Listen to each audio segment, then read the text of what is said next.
మీరు గుడ్డిగా నమ్మేసి ఈరోజు బోల్తా పడిపోయారు. ఇదేదో నిజంగా అరాచకం జరుగుతున్నట్టు. ఇక వాళ్ళు మాట్లాడేది ఎట్లుందంటే వాళ్ళు గెలుస్తారంటే మేము భయపడుతున్నామంట.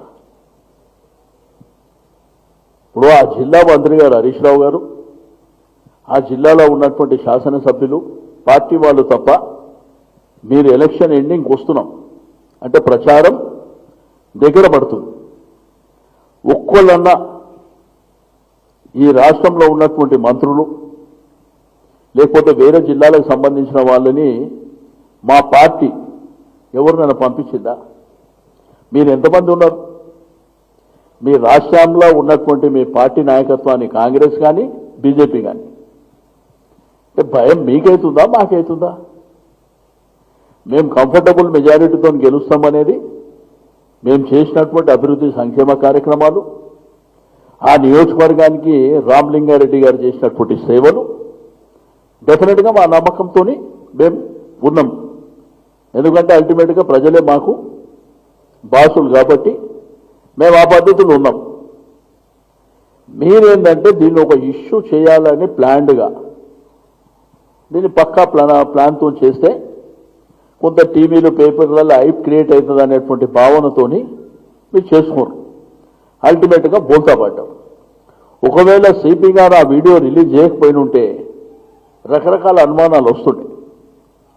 మీకు ఆ వీడియోలో చాలా క్లియర్గా మీ టీవీలలో అంతా ప్లే చేస్తుంది, చాలా క్లియర్గా దాంట్లో ఉంది. ఇక పోతే భారతీయ జనతా పార్టీ చాలా గొప్పగా పెద్ద పెద్ద మాటలు మాట్లాడుతుంది. నేను స్టేట్ అవే అడుగుతున్నాను.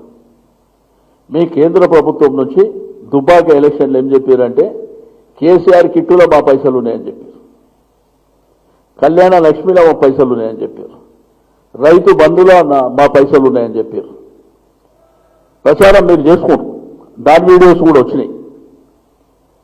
నేను అడుగుతా ఈ కేంద్ర ప్రభుత్వాన్ని, ఈ స్కీమ్లలో ₹1 ఇట్లా మీరు రిలీజ్ చేస్తే మీ government of India central government నుంచి ఇక్కడ మంత్రి గారు ఎంపీలు ఉన్నారు కదా, మీరు ఈ రోజే రేపే పోయి ఢిల్లీలల్లా మీరు అనౌన్స్ చెప్పండి. అక్కడి నుంచి ఇవ్వ మేము ఇచ్చినామని ఏమన్నా అఫీషియల్ డాక్యుమెంట్ ఇవ్వమని చెప్పండి.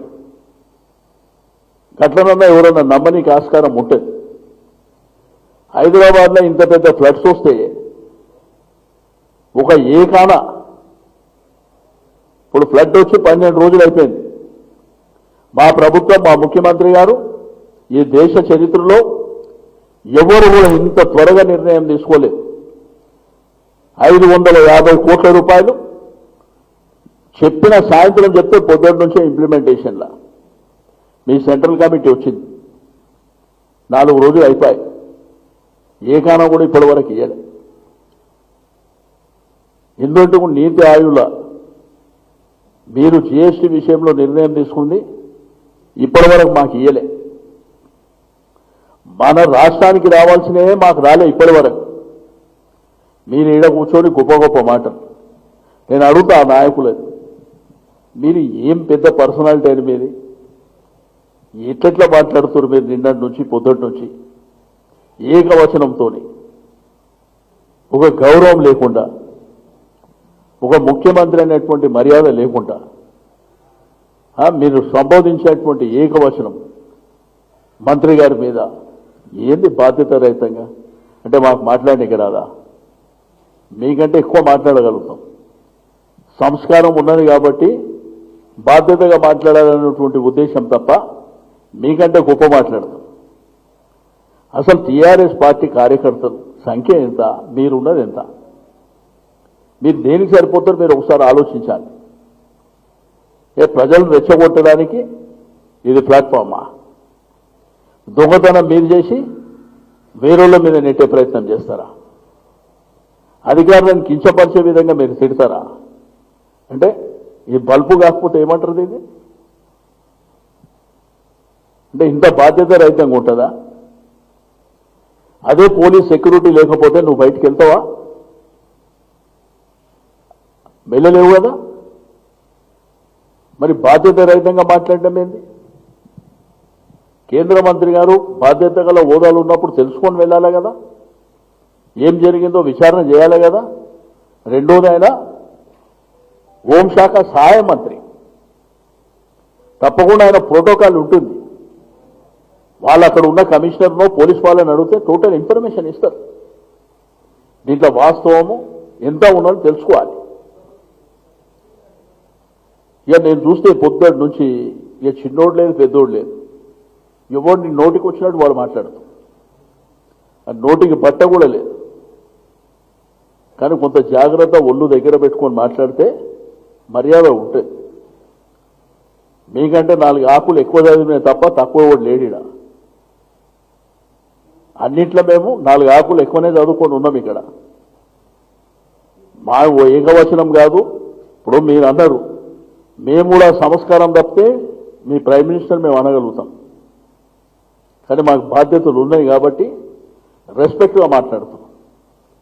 ఇప్పుడు ఎలక్షన్ జరుగుతుందా ఎన్నికల సంఘం ఆధ్వర్యంలో జరుగుతుందా, ఎలక్షన్ కమిషన్ ఆధ్వర్యంలో జరుగుతుందా, మా రాష్ట్ర ప్రభుత్వం ఆధ్వర్యంలో జరుగుతుందా? షామీర్పేటలో డబ్బులు దొరికే నీ మనుషులే ఒప్పుకునే. నిన్న కూడా ఆ ఇంట్లో జరిగినప్పుడు వాళ్ళు అఫీషియల్గా ఒప్పుకున్నారు, రాసిచ్చిండ్రు. రెండోది సెర్చ్ వారెంట్ ఇవ్వలేదన్నారు, అఫీషియల్గా ఇచ్చిండ్రు. నీకు మెజిస్ట్రేట్ పవర్స్ ఉన్నటువంటి అధికారి అక్కడికి వెళ్ళిండు. మీరు అంతా రెడ్ హ్యాండెడ్గా దొరికిపోయిన తర్వాత మీరు ఈ విధమైనటువంటి మాటలు మాట్లాడుతున్నారు.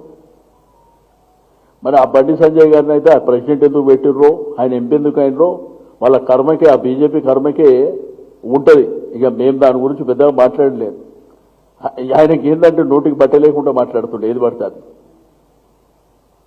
నేనేమంటే ఒకప్పుడు ఏది పడితే అది రెచ్చగొట్టినట్టు మాట్లాడితే ప్రజలు ఆకర్షితులు అవుతుండే. ఇప్పుడు చీదరించుకుంటారు. ఈ విధమైనటువంటి బిహేవియరు, మాటల పద్ధతి ఉన్నప్పుడు ఏంటంటే ప్రజలు చీదరించుకునేటువంటి పరిస్థితులు ఉన్నాయి. నేను అడిగితే ఈ రాష్ట్రం లోపల నీ కేంద్ర ప్రభుత్వం నుంచి ఏమొచ్చినో చెప్పండి, ఏమిచ్చినో చెప్పండి. మీరు ఓట్లు అడుగుతారు కదా, చెప్పండి ఇవన్నీ.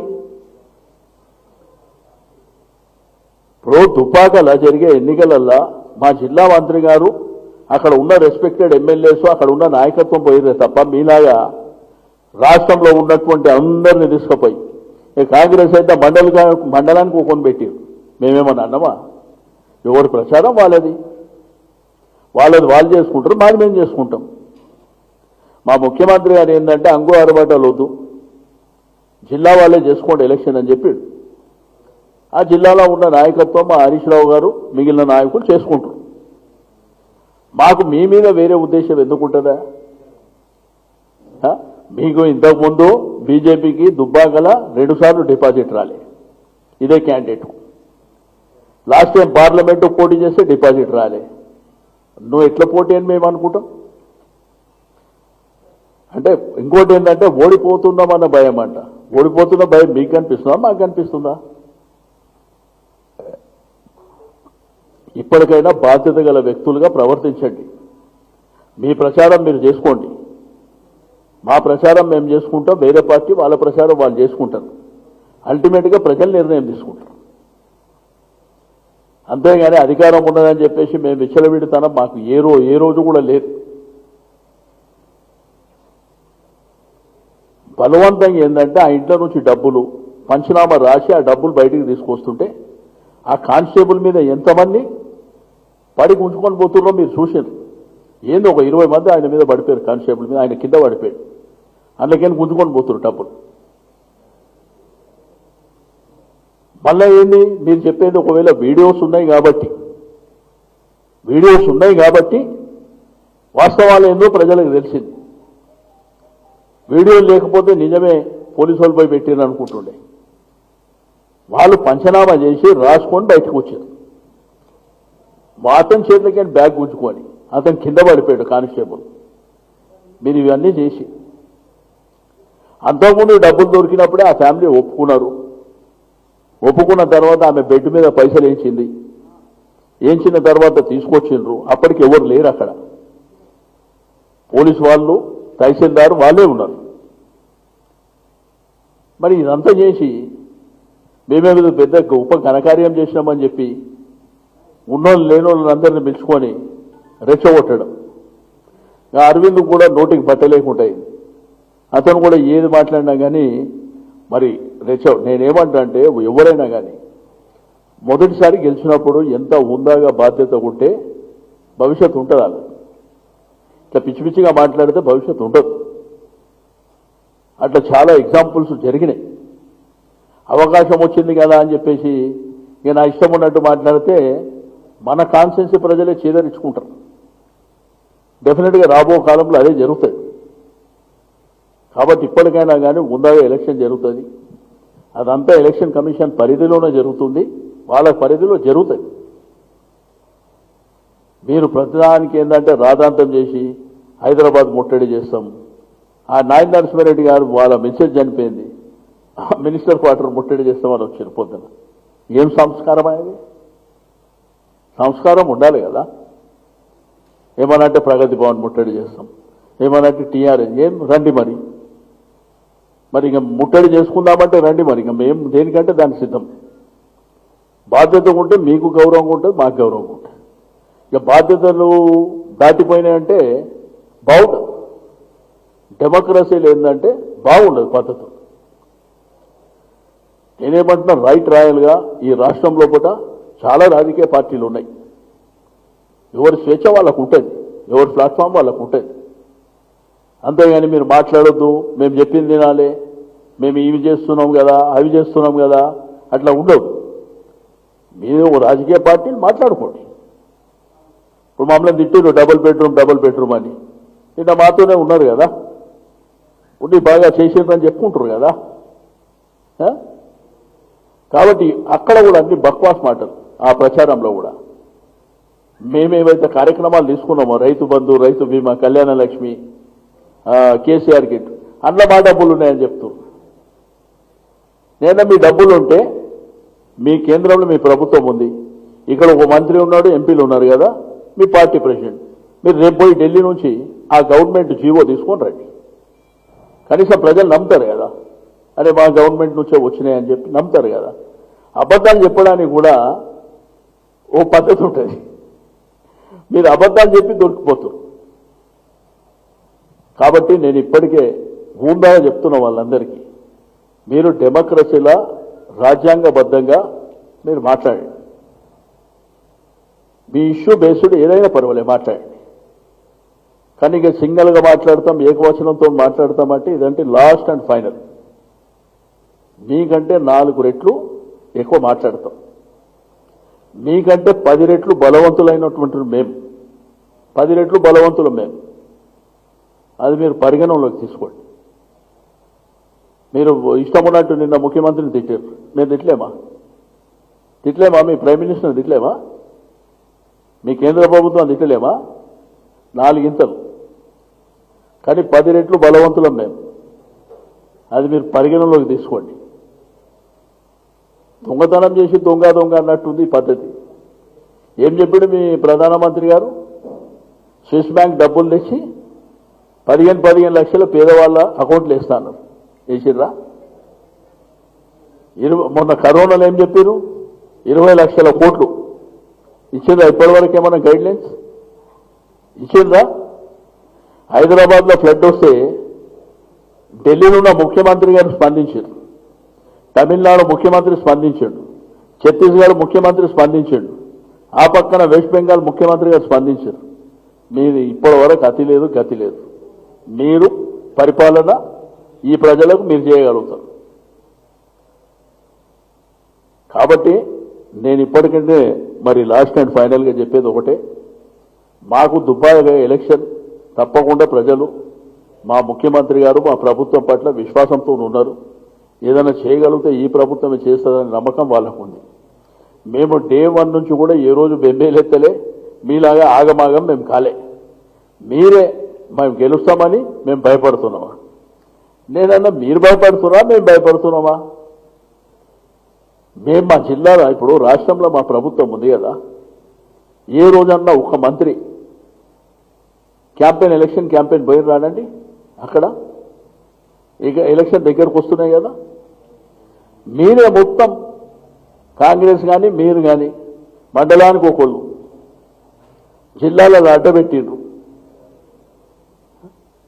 ఒకవేళ మీలాగా మేము ఆలోచించుంటే ఇక్కడికి పోయిన వాళ్ళు అక్కడ కూర్చోగలుగుతారా? కాదు కదా.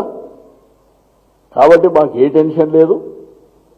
ఇప్పటికైనా వాస్తవాలన్నీ ఆ వీడియో రూపంలో బాగా వచ్చినాయి కాబట్టి అవి వచ్చిన తర్వాత తగ్గింది ఎక్కడ పడితే అక్కడ, లేకపోతే ఏడబడితే ఆడ మాట్లాడుతుంది. ఏ జిల్లాల్లో జరిగింది ఏ జిల్లాల్లో మాట్లాడుతుంది. ఇంకోటి ఏంటంటే రఘునందన్ రావు గారి ఒక్కడి మీదనే రైడ్ జరగలే, ఆయన ఒక్క వెహికలే చెక్ చేయలే. హరీష్ రావు గారు మంత్రి గారి బండిలో చెక్ చేసింది మీడియా సాక్షి ఉన్నారు. పద్మాదేవేందర్ రెడ్డి ఎమ్మెల్యే గారు, మున్సిపల్ చైర్మన్ గారు, అందరి మీద జరుగుతుంది. క్రాంతి గారు కూడా ఉన్నారు అక్కడ, ఆందోళన ఎమ్మెల్యే గారు. అందరినీ చెకప్ చేస్తున్నారు పోలీసు ఏంటంటే ఎలక్షన్ పరిధిలో, ఎలక్షన్ కమిషన్ పరిధిలో పనిచేస్తారు కాబట్టి వాళ్ళకి సమ్ గైడ్ లైన్స్ ఉంటే ఆ పద్ధతిలో పనిచేస్తారు. అది అందరికీ తెలిసిన రహస్యం ఏం కాదది. ఓకే, మీరేమన్నా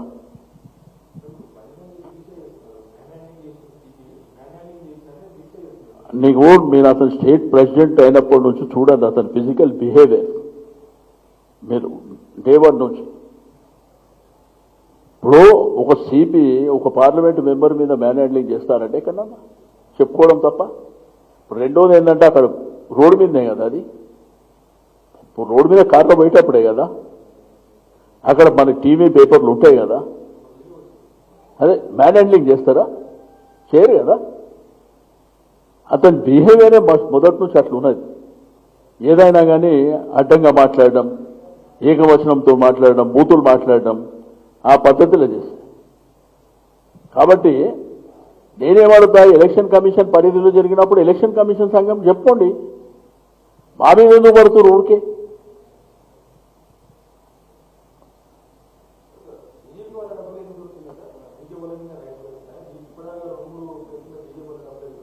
అది ఇప్పుడు నేనేమడుగుతా అంటే, నేను బ్రదర్గా మీకు చెప్పేది, ఇప్పుడు మాకంటే సరే బీజేపీ మీద జరిగినా కాంగ్రెస్ మీద జరిగినాయంటే V6 అయితే అవుట్రేట్గా వాళ్ళకి పనిచేస్తారు కదా, మీరు కూడా ఎంక్వైరీ చేయొచ్చు కదా. ఎక్కడ డబ్బులు పంచినాయి, టీఆర్ఎస్ పంచుతుంది, కాంగ్రెస్ పంచుతుంది, వీళ్ళని పట్టించి వాళ్ళని పోలీసే పట్టుకునేది లేదు కదా. మీరు కూడా ఎవిడెన్స్ ఉంటే పెట్టుకోవచ్చు. నేను మిమ్మల్ని అంటలే, అంటే జనరల్గా చెప్తున్నా. ఎందుకంటే ఉన్నది లేదంతా చిత్రీకరణ మీరే చేస్తారు. ఇప్పుడు నేను మొన్న కూడా నేను ఇక్కడ నేతాజీ నగర్ హ్యాబిట్స్ ప్రాంతం వెళ్తే నేను లేను నన్ను అడ్డుకుంటారని చెప్పేసి ఆ విజువల్స్ పెట్టేశారు. నేను అక్కడ నేను లేను. కాబట్టి నేనేమంటా అంటే మీడియాను కూడా బాధ్యతాయుతమైనటువంటి పాత్ర. డెఫినెట్గా మీడియా అనేది ఫోర్త్ ఎస్టేట్ అంటే తప్పకుండా మీరు ప్రభుత్వానికి కానీ ప్రజలకు కానీ ప్రతిపక్షాలకు కానీ ఓ గొంతుకలాగా ఉండేటువంటిది. ఇప్పుడు జరిగిన పరిణామాలల్లో ఏం జరిగింది అనేది మీకే తెలుసు, అందరికంటే ముందు మీకే ఎరక. రెండోది ఆ బ్యాగ్ ఎత్తుకపోయి లోపలికి పోలీసు వాళ్ళు పెడుతున్నా, పోలీసు వాళ్ళ వెనక లాక్కుంటున్నా అనేది కూడా మీ మీడియాలోనే వచ్చింది కదా. కాబట్టి ఈ విధమైనటువంటి ప్రవర్తన కరెక్ట్ కాదు. డెఫినెట్గా అల్టిమేట్గా ప్రజలు తీర్పిస్తారు. వాళ్ళకి ఎన్నిసార్లు బుద్ధి చెప్పినా కానీ వాళ్ళకి అర్థమైతే లేదు. అల్టిమేట్గా నేనేమంటే డెమోక్రసీలా ఉందాతనంగా పద్ధతిగా పోవాలి. నా రిక్వెస్ట్ అలా ఫస్ట్ టైం గెలిచిన వాళ్ళు, ఇప్పుడు నీకు అరవింద్ కావచ్చు, బండి సంజయ్ కావచ్చు, ఇప్పుడు కిషన్ రెడ్డి గారు అంటే మొదటి నుంచి ఉన్నారు, ఆయన మన పేరేంది బాబురావు కూడా మొదటి నుంచి ఉన్నారు. ఈ ఫస్ట్ టైం గెలిచిన వాళ్ళు ఏంటంటే కొంత జాగ్రత్తగా ఉండాలి. ఎందుకంటే మీ బిహేవియర్ని ప్రజలు గమనిస్తారు, మీ మాట్లాడే విధానాన్ని కూడా ప్రజలు గమనిస్తారు. ఇక మీరు ఫస్ట్ టైమే గెలిచి ఇట్లా రెచ్చిపోయింది అనుకో, ఈ రెండోసారి గెలవడానికి అవకాశం ఉండదు. ఇది నేను చెప్పేది కాదు, చరిత్ర చెప్పేది. కాబట్టి ఇప్పటికైనా మీ ప్రవర్తన మార్చుకుంటే మంచిగా ఉంటుంది. ఎలక్షన్ అయితే మీరు ఉందాగా జరుగుతుంది, ఎలక్షన్ కమిషన్ పరిధి ఉన్నది, వాళ్ళు ఉందాగా జరుగుతుంది. ఇప్పటి నుంచి మీరు చూసుకోండి జాగ్రత్త, అంతే తప్ప దొంగతనం మేమే చేసి దొంగ అన్నట్టు తప్పు మీది. రెండోది, ఇప్పుడు ఎవరైతే ఆయన పేరేంటి జితేందర్ రావు అనుకుంటా, ఆయన పక్కనే మా మున్సిపల్ చైర్మన్ ఉంటాడు, వాళ్ళ ఇంట్లో కూడా చెక్ చేశారు. మీరు ఇప్పటికి కూడా కంప్లైంట్ ఎవరి మీద కంప్లైంట్ ఇచ్చినా కానీ, ఎవరికైనా అనుమానం ఉండి ఇచ్చినా కానీ చెక్ చేస్తారు, తప్పేం లేదు.